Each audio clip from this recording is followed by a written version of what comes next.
Kalian setuju gak guys? Kalau sekolah negeri di zaman sekarang udah kayak gak ada harga dirinya. Sekarang gue tanya dah, kalau lo jadi orang tua, lo udah gak minat kan daftarin anak lo ke sekolah negeri? Kalaupun mau daftar ke sekolah negeri, paling ya jadi opsi terakhir. Pilihan pertamanya, ya pastilah ke sekolah swasta. Iya nggak? Kalau kalian setuju, tulis alasanmu di kolom komentar ya.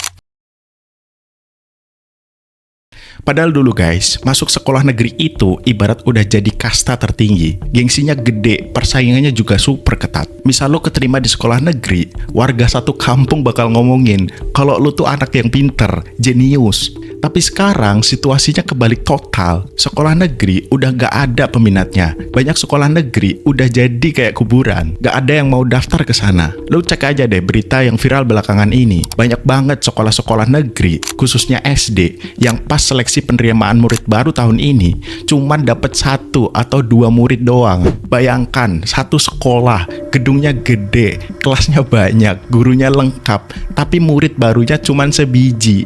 Bahkan banyak sekolah yang akhirnya terpaksa digabung atau malah ditutup permanen sama Pemda setempat karena bener-bener kosong, gak ada yang mau daftar guys. Yang jadi pertanyaannya, kemana perginya anak-anak ini? Apakah angka kelahiran Indonesia tiba-tiba berkurang drastis? Gak juga sih ya.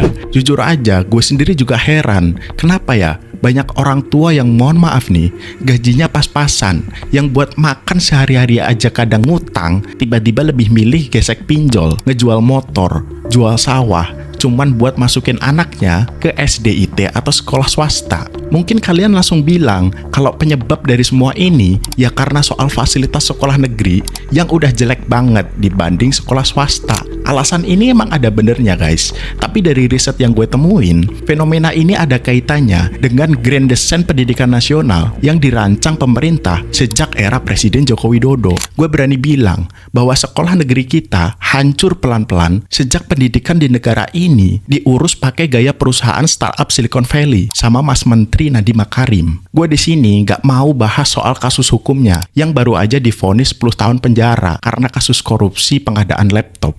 Yang mau gue bedah di sini, warisan pahit yang dia tinggalin buat pendidikan kita sekarang. Gue juga nggak pernah bilang mantan Menteri Nadiem Makarim ini orang bodoh. Nggak sama sekali guys. Kita semua ngakuin lah kalau beliau ini sangat pinter, lulusan kampus top dunia, sukses bikin perusahaan ojol raksasa yang aplikasinya pasti ada di HP lu semua. Tapi disitulah akar masalahnya guys. Gue inget banget tuh saat awal-awal Nadiem Makarim ini menjabat jadi Menteri Pendidikan dulu. Beliau mikir kalau ngurus pendidikan di Indonesia itu cara mainnya sama persis kayak ngurus perusahaan teknologi.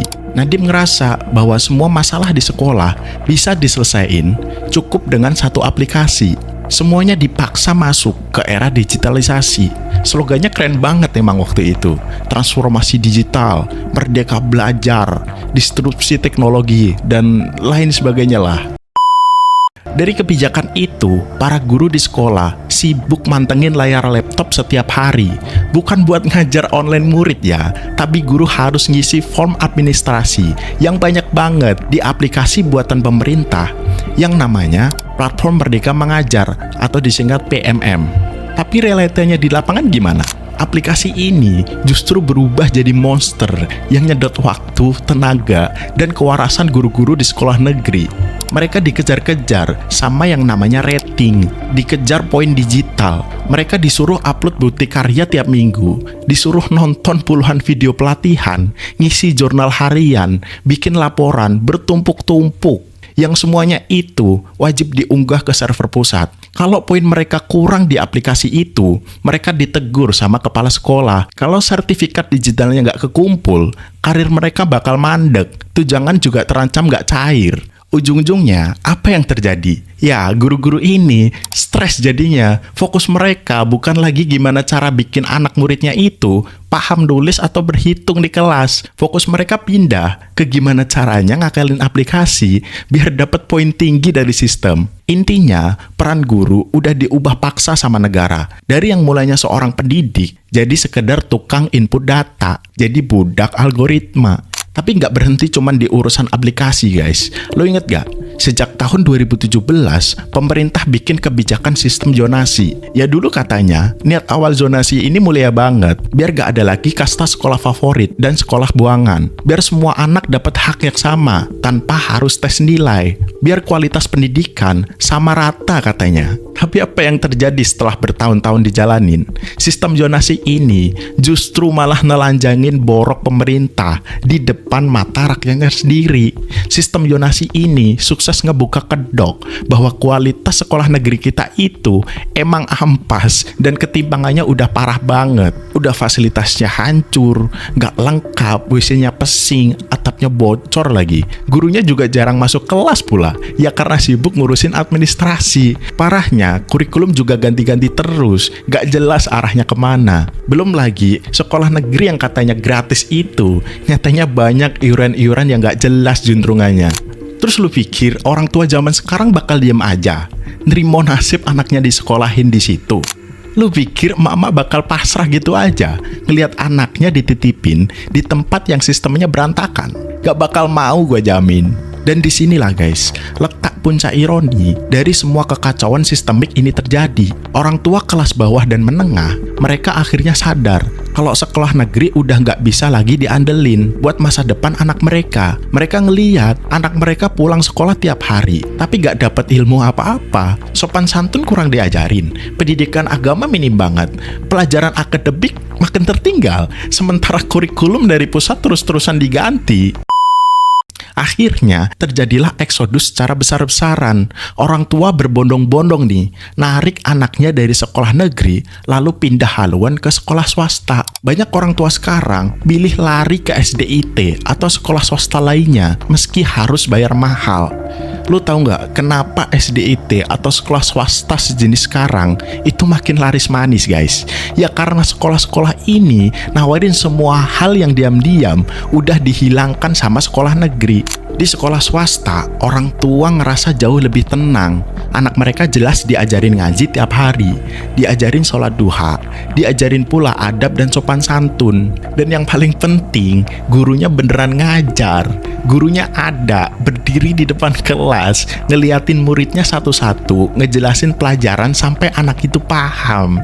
Bukan malah sibuk scroll aplikasi buatan negara buat ngejar sertifikat digital. Dan di sekolah swasta, soal biaya juga udah diomongin transparan dari awal pendaftaran. Lu bayar uang pangkal di depan, lu bayar SPP tiap bulan, tapi lu nggak diganggu lagi sama biaya siluman di tengah jalan. Bandingin sama di sekolah negeri, masuknya emang gratis, tapi di dalamnya banyak banget biaya nggak terduga atas nama tugas proyek ini itu.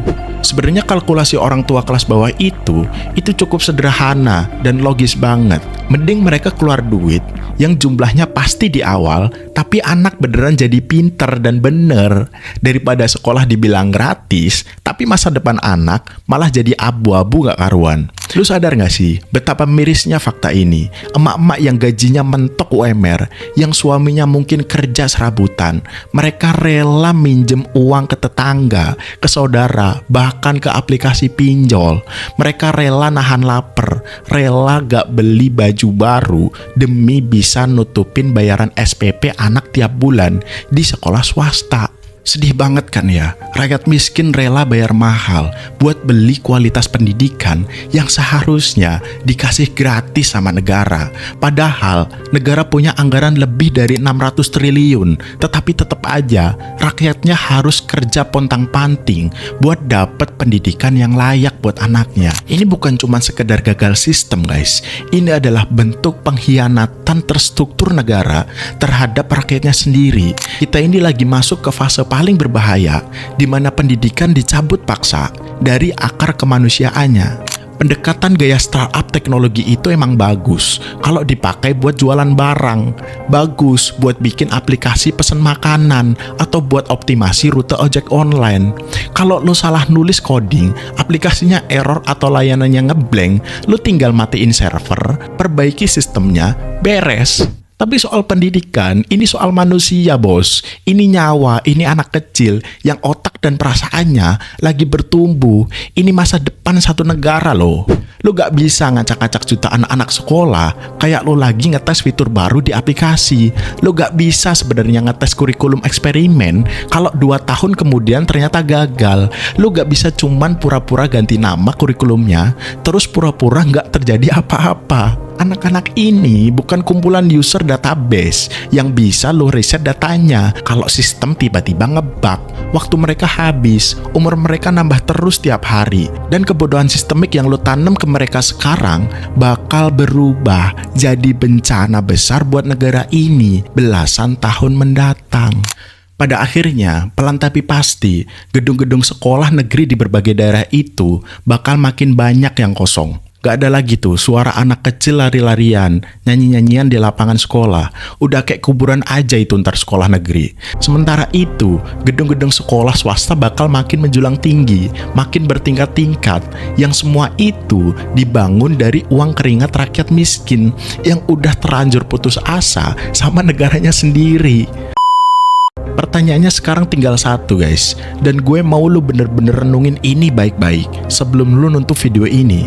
Jadi gini pertanyaannya, kalau sekolah negeri udah sedemikian parahnya ditinggalin dan gak dipercaya lagi sama rakyatnya karena sistemnya udah kelewat lalu selama ini triliunan duit anggaran pendidikan negara itu buat apa? Negara ini sebenarnya lagi sibuk ngebangun masa depan buat siapa? Buat generasi penerus bangsa, atau cuman buat menu-menuhin layar dashboard Kementerian Pendidikan biar angkanya kelihatan cantik saat presentasi? Atau jangan-jangan nih, anggaran triliunan buat pendidikan itu sengaja dibikin biar jadi ladang cari cuan untuk dikorupsi para pejabat. Gimana? Yap, sekian dulu guys. Saya pamit undur diri. Makasih ya.